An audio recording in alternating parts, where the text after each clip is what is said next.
Hello.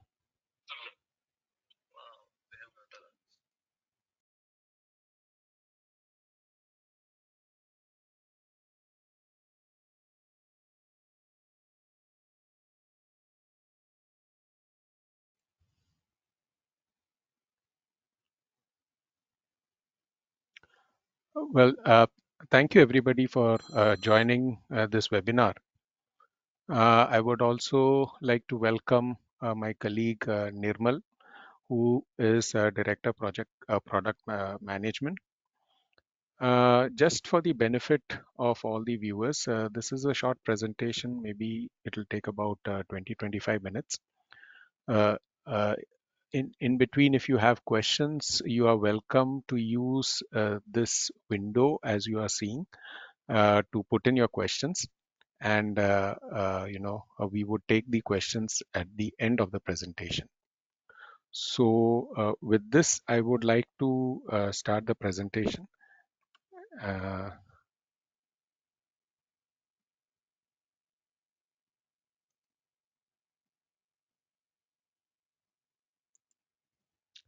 Hi, I'm Binu Vasudevan. I'm Director Business Development, and today we are going to talk about the design considerations for DER data acquisitions, especially in India. You know that India is committed to increasing its share of non-fossil fuel sources to 50% by 2030. To achieve this goal, the government is promoting the development of rooftop solar and other DERs. These small-scale installations can be directly connected to the grid, resulting in significant savings in transmission and distribution costs. But to harness the potential of these resources by the utility, it is essential to have a robust data acquisition framework in place. They must cater to the ever-growing demands of DER assets, communicate securely on near real time and on any public network, and to any applications on open standards. So in this webinar, we will discuss the driving forces behind connecting the DER assets, how to future-proof the data acquisition system, best practices and design considerations, the standards, security considerations, and what could be the current and future applications. Before I start, let me talk a bit about Kalkitech and our products. So Kalkitech has been in the data acquisition space for energy for the last 25 plus years. We are headquartered in Bangalore. We have our office in Cochin, California, and UAE. Our products are used in over 70 countries by utilities, system integrators, and various automation providers like SCADA DCS vendors. Our investors include GEF and IFC, which is a World Bank subsidiary. In today's context, uh, we are one of the leading system aggregators for DER assets in North America, Australia, New Zealand, and India. About our offerings are divided into two buckets, products and services. In products, we have three product groupings, that is data acquisition, test tools, and decision support software. Data acquisition system is in the form of Sync and Kalki.io. Sync devices are secure 61850-3 ruggedized gateways and are used for metering, distribution automation, DER, and relay management.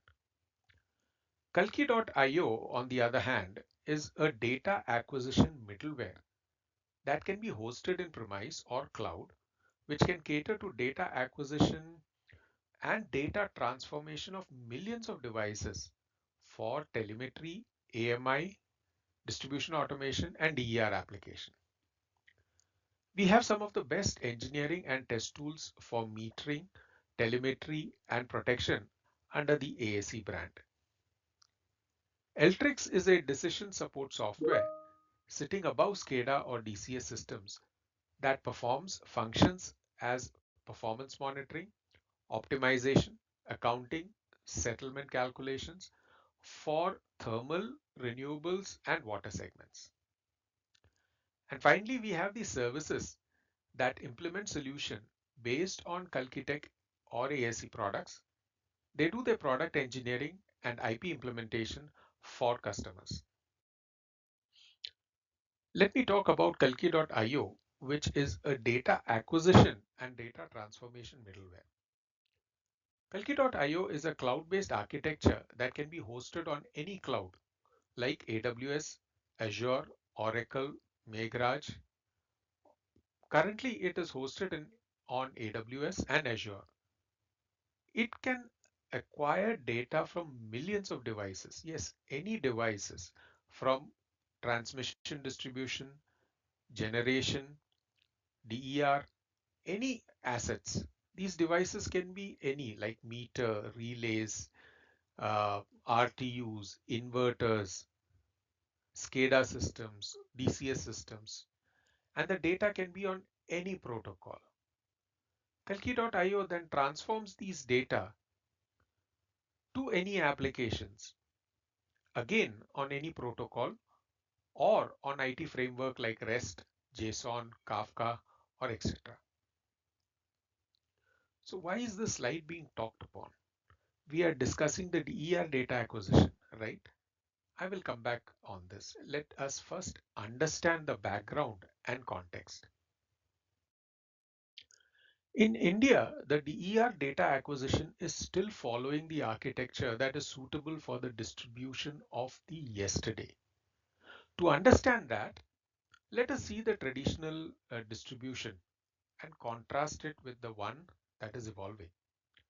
So here in the traditional electrical network, we have bulk generators who produces power that the retail distribution asks for and transmitted through the transmission network. The point here is that the power flow is unidirectional, that is from the generation to the retail customers. It is predictable, vertically integrated, and most important, the assets are always owned by the utility. So being predictable, there is no cost benefit analysis for LV monitoring because of scale, technology, and communication. Of course, it would be monitored where reliability of the network, electrical network, is an issue. And why LV side monitoring is important, we will discuss in the next slide. The distribution of the future would be different from the current one, mainly because the generation sources will be directly connected to the distribution network, especially the LV sites. So these DER could be PV, EV, battery solutions, and most of these assets would be not owned by the utility. The nature of these generation sources will be intermittent. So this intermittency will have an impact on the network stability with issues like overloading, voltage, and harmonics issue. It will also impact the network planning. You can't stop DER getting connected to the network, and at the same time, you cannot afford to augment the network for sources that generate power for an average, say 20% of the time. You have to maximize the network utilization. This means there will be more active participation in the distribution network by the consumer, or shall we say prosumer, who produces and consumes at the same time, and the utility. To summarize, future network would be unpredictable and distributed due to the addition of DER assets in the LV network. You can contrast it with the predictable nature of the traditional distribution assets. When the network is unpredictable, you need to have a good situational awareness and then monitor and control it. When you plan to monitor and control such large distribution network with millions of elements, you need a standardized approach that can communicate securely through the available infrastructure. So please note here that the DER assets are private owned. So asking them to set up a secure network is not going to work. You will have to take the data securely on an available public network like cellular. So what do you mean by control of DER assets? Let's understand some scenarios. So when there is ample sunshine, then the DER could overload the network. There would be a need to curtail generation. At these times, you may want to encourage the batteries to charge. DER can also be controlled to generate reactive power to help the network. Another interesting use case is when EV gets connected to the network. Well, my EV has enough power to support my home for 7 days. So if a utility says, can you help me support the grid for 2 to 4 hours a day with these special tariffs, I would be happy to do that. Then there would also be a need for the utility to influence the charging and discharging time of the batteries so that the network is stable. Now, you would understand that these functions are something that the distribution has never done before. So the traditional distribution assets, you know, which are functioning, they use typically a telemetry standards like IEC 104, a DNP3, Modbus, or 61850. But these standards cannot model a DER network such as, PV, wind, battery, or EV. So if you cannot model, how can you control it? So you need specific standards that can do that job. So currently, the DER standards are 2030.5 for DERMS, Sunspec Modbus for inverters, OCPP for EVs. So unless the data acquisition framework is using these standards, along with the telemetry standards, the utilities will have a tough time to onboard these DER assets, and adoption will be a problem. This is a specification for PM KUSUM. This specification is only suitable for data monitoring. It cannot be used for control. So how can we strengthen and align it to standard-based solution? For meter communication, we must acquire data using DLMS. Here it says MQTT. To send the data for grid operations, it must follow the telemetry standards. That is IEC 104. But here it's a custom implementation for such grid operations. We must define that the standard data model to follow is IEEE 2030.5, which means the edge devices must have the capability to send data on 2030.5 if required. Most of the devices will be connected.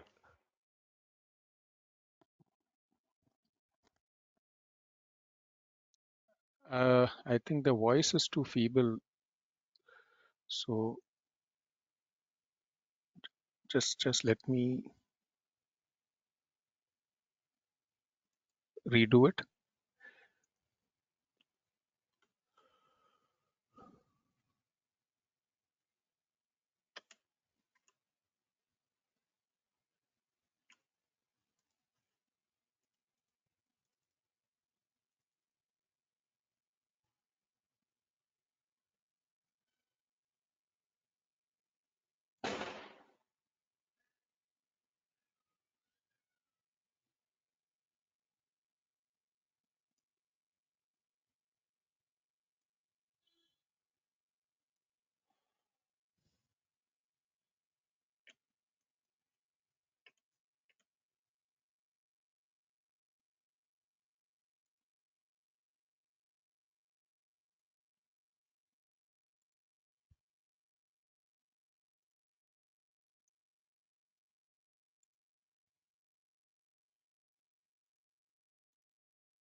means when you need to control, there is a good chance to scrap and build a new one, which is really wasteful. Let us see how the architecture looks like when all the elements adhere to standards. You will have edge devices talking to various DER assets on Sunspec Modbus, OCPP, DLMS, Modbus 61850. It will send data to the DERM server on 2030.5, which is the current standards. At the same time, if the telemetry system needs the data, it will send it on the telemetry protocol, which is say 104 or DNP. The data will be sent using a transport layer security protocol with an electronic signature, that is TLS 1.3 and X.509 certificate. Secure remote access is a functionality of Kalki.io where it opens a secure transparent tunnel to the devices to which OEM using his tool can manage and maintain the devices. It is like an engineer sitting in front of the devices. The highlight of it is a VPN free connection, zero trust access, and it's not an inbound connection, which is more susceptible to hacking, but an outbound one using a WebSocket. You will need this functionality to ensure that the devices connected to the utility are always up to date from a security and operation perspective in the form of having the latest firmware updates, etc. Now I want to talk about the methodology on how DER assets are aggregated by the utility. Most of them follow the traditional approach of connecting the DER assets directly to the utility server. This has a problem. Earlier in the traditional systems, the number of nodes for transmission, subtransmission generation were limited. So you could afford to directly connect these devices. Also, earlier the connected devices were all utility owned. So utility taking up the connection management, data aggregation, data transformation was not a very big problem. But now, since these assets, especially DER assets, will be installed and commissioned by electrical contractors, they are not very much trained to choose product that will enable data acquisition and control. So if you ask the contractors to complete the data acquisition and control framework, it's not going to work because these assets will be in millions. It is not feasible for utility then to undertake the data acquisition system. But if the utility can approve an aggregator, just like it approves, meters, inverters, etc., then the contractor chooses one of these aggregators along with the inverter and other solution. The aggregator then sends the aggregated data, DER data, to the utility on any protocol. The advantage of this model is that the utility need not own and manage the connections, and the data can be consumed on any protocol. That is, the connection management, the data transformation, and security is the aggregator's responsibility. Utility, instead of managing millions of assets, its connection, its security, it now only has to manage a couple of connections from the aggregator. So this provides the utility with flexibility and for all the data that it requires for its operation, billing, or any other stuff. Talking about security, network layer security like that in VPN is not enough because if it gets breached, all devices are exposed. So in this case, millions of DER assets data can be manipulated with a single breach, which can create havoc for operations and billing. Transport layer security must be followed where each device has its own signature and sends data over a secure tunnel using its own electronic signature.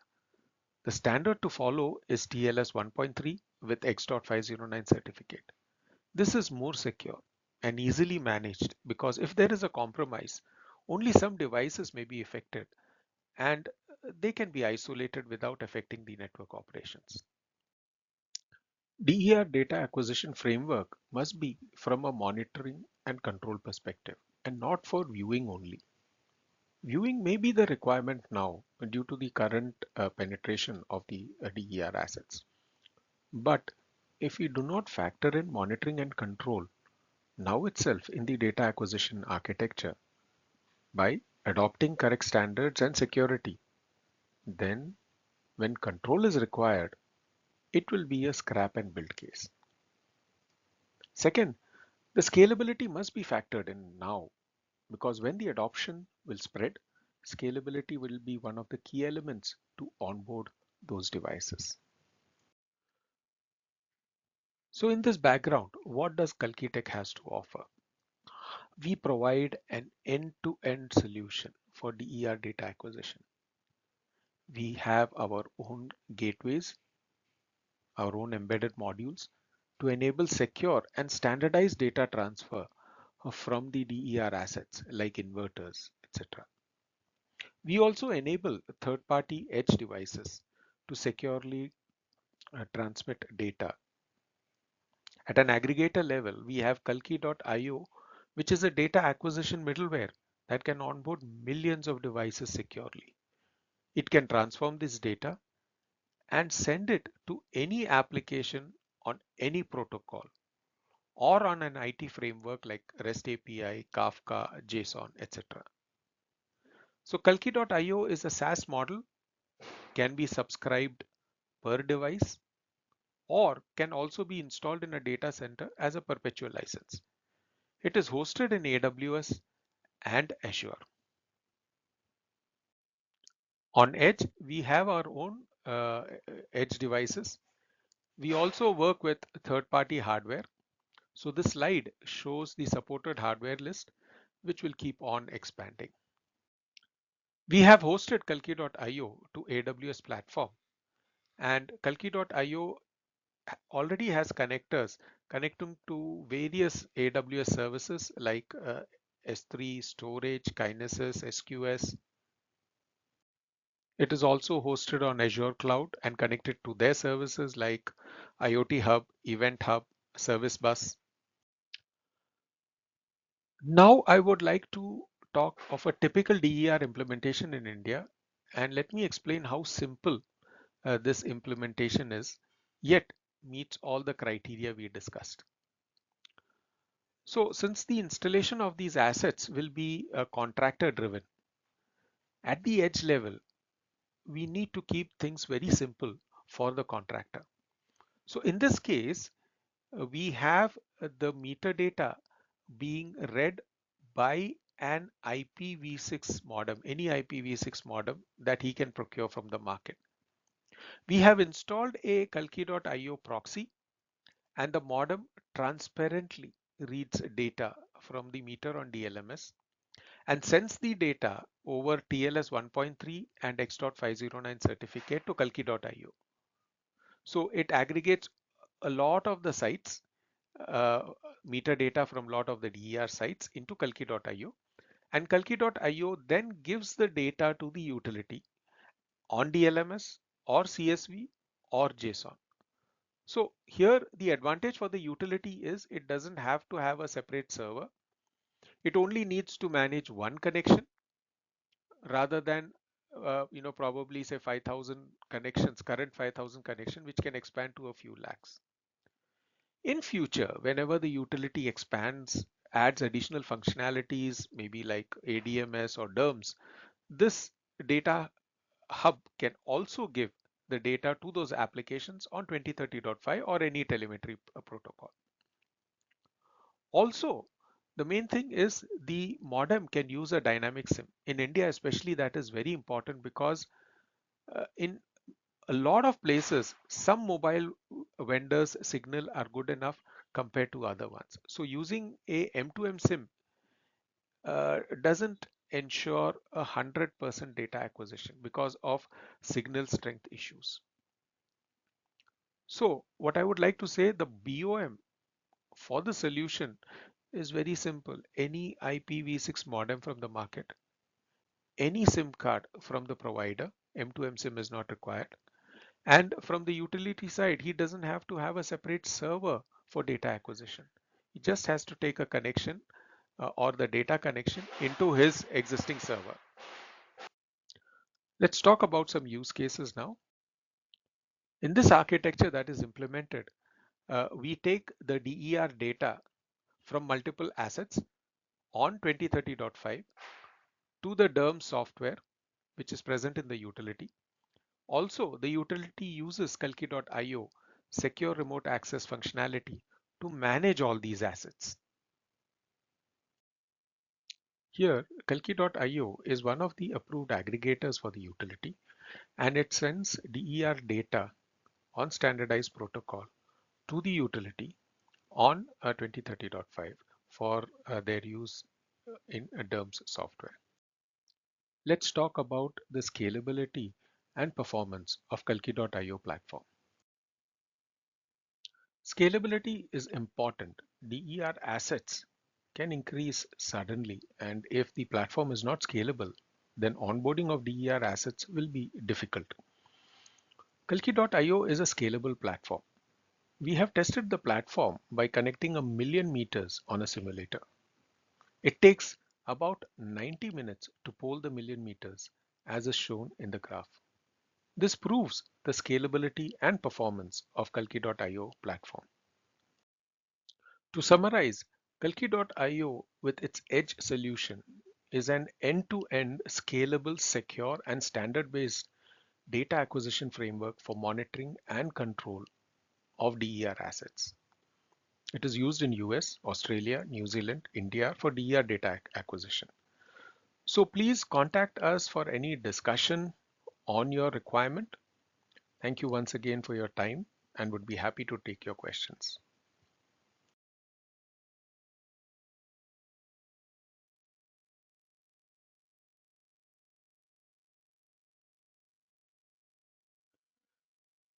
Yeah, so we would be happy to take your questions. I think we have one question from Mr. Sanjay Mishra, which asks is how we can connect transformers to IoT platform, which only has a gauge for indication for winding temperatures and oil temperature. Well, you will have to digitize that signal either through an RTU and then connect it to an edge device from where we can pick up the data for through Kalki.io or through any other data acquisition system. Hello. So I hope I have answered your device, your answer.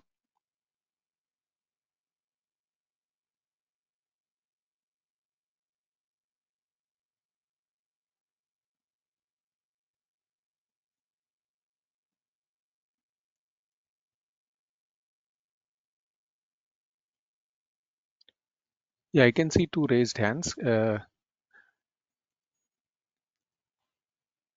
I have your question, please?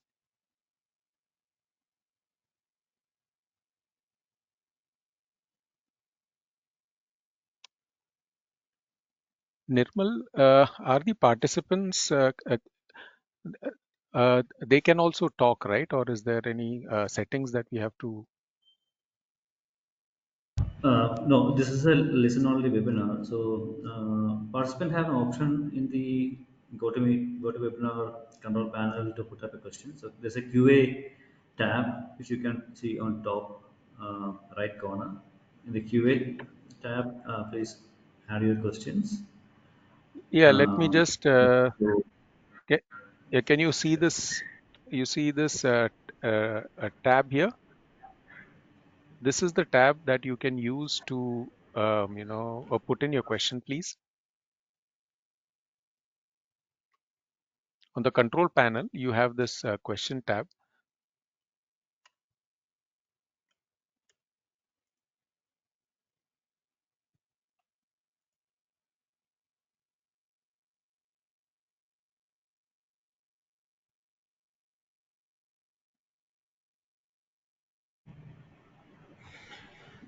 Binu, there is one more question. So, what about the data security since it's going out of premises?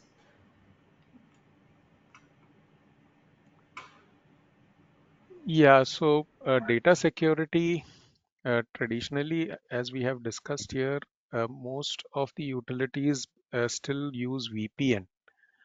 So, VPN is not enough because, as we mentioned, if there is a breach in VPN by any bad actors inside, that network, it exposes all the devices. So, a transport layer security must be insisted along with X.509 certificate.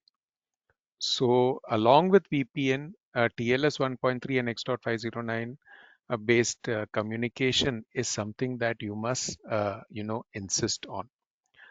Second is the security on the cloud. So, uh, the cloud, the security at the cloud is far better than what you can manage on a premise because at the cloud the because there are so many other services being managed, it becomes it, a far more concerted effort is put into managing the security in the cloud than on premises. So I would say, and further, most of the data today, even if you see the latest tenders that are going on in AMI metering or any other application, all the data are on cloud. So security is equal or better on premise. So there is no there is no relative risk with your data on cloud as compared to on premise. Maybe it is more safer on the cloud because of these reasons.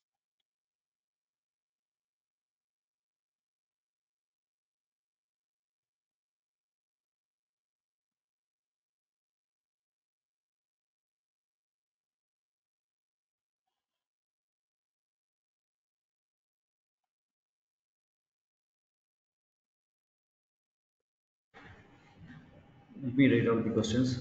So, there's another question. Let's say I have to transfer thousands unlocked transmitters data continuously through cloud. Does that affect the speed of your IO gateway module, considering bandwidth, data rate, etc.? So that's the question. Yeah, yeah, Nirmal, can you chip in for this? I think you are best for that. Yeah, sure.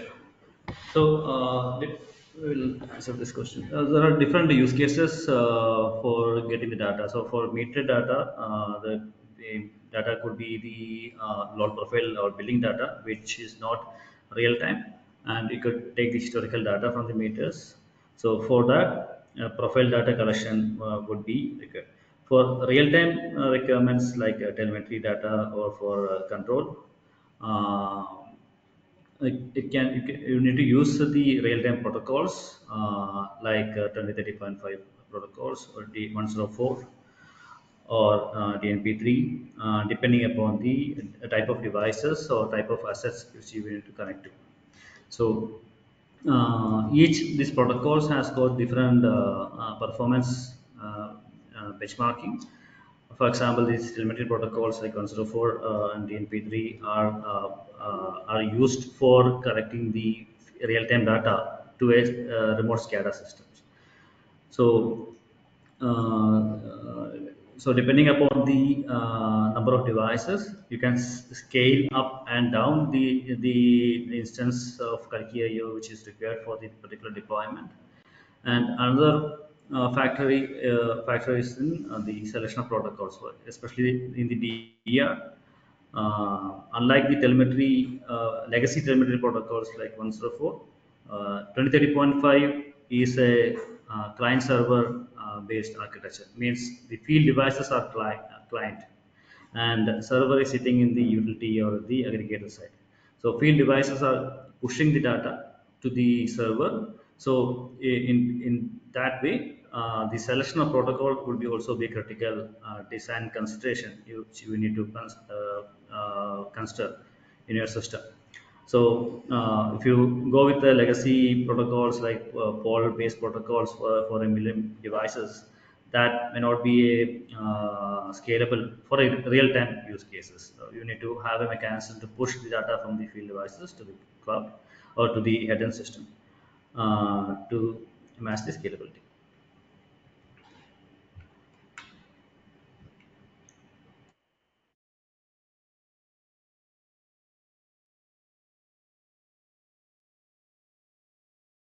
Yes, another question. Could you explain why the proposed standards mentioned in slide number 9 with reference to SCDM should be adopted? We should we would appreciate some justification to better understand their importance and key capabilities. So, in slide 9, what you have seen is the specification used by SCDM. And as I've mentioned, uh, because of the current penetration of the DER assets, the emphasis is more on monitoring. So, a lot of the data, the use case there is to create a dashboard, and a dashboard at the utility level, and also consumers like say SCADA vendors or any other vendors who would just like to view the data. But the point here is, what would you do after viewing if there is no expectation to control? You if whenever there is a need to control, you will have to again put in an infrastructure that that requires for control application. So that is why you need to define standards very clearly. So the current standards, whether you talk about all telemetry standards like Modbus or 104, they cannot model any of these DER assets. So how will you control them? There are various control philosophies. You have to first model the asset, control it.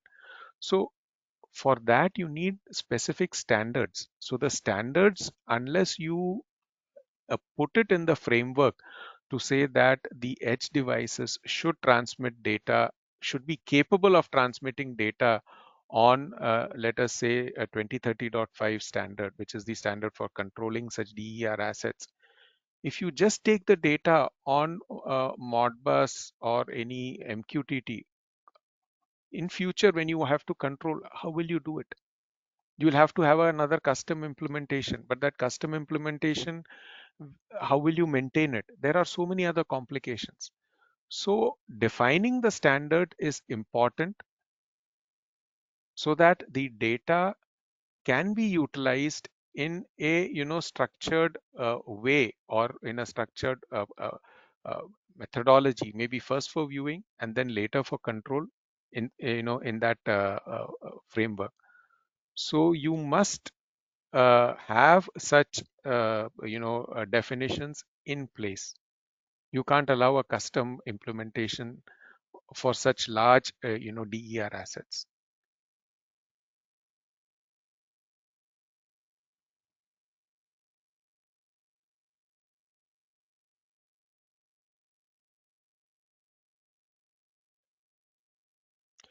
There is a question also about, it says, what is can the data be controlled over dynamic sim? Yes, the answer is yes, and that's a very powerful feature that we have. So you might have seen in earlier implementations, M2M sim are typically used for collecting the data. The problem with M2M sim is, one, especially in India, is you will find you tie up with a vendor to provide, that M2M or a VPN network. But then that vendor's network is never, 100% available in 100% of the places where your site is. Some other vendor will have his, there the signal strength will be much more compared to another vendor. So what happens is when you get into an M2M type of a or fixed IP type of a network, it is very difficult to poll 100% of your meters. There will always be a gap, typically 30%, 40%.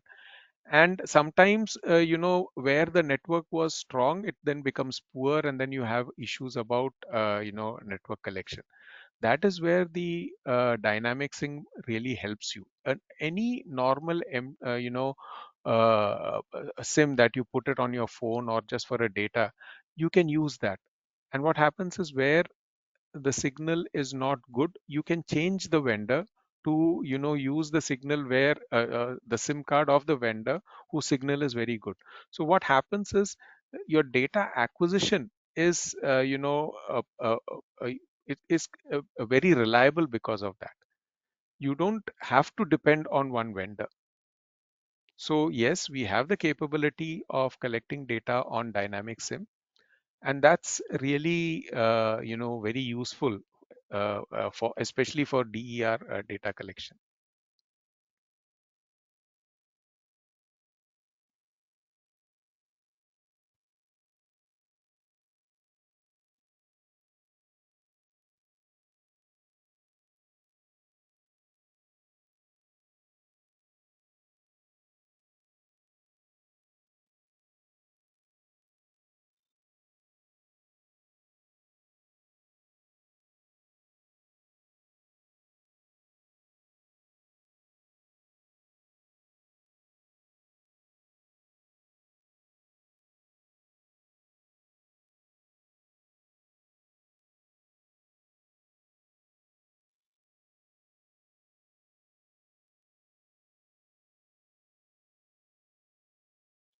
So if there are no questions, then maybe we can wind up this presentation and webinar. I would again thank you participants for being a part of this webinar. Thank you so much. And if in case you have any questions or you want us to clarify any matter, please get back to us on the email ID, and we will be happy to assist you. Thank you so much.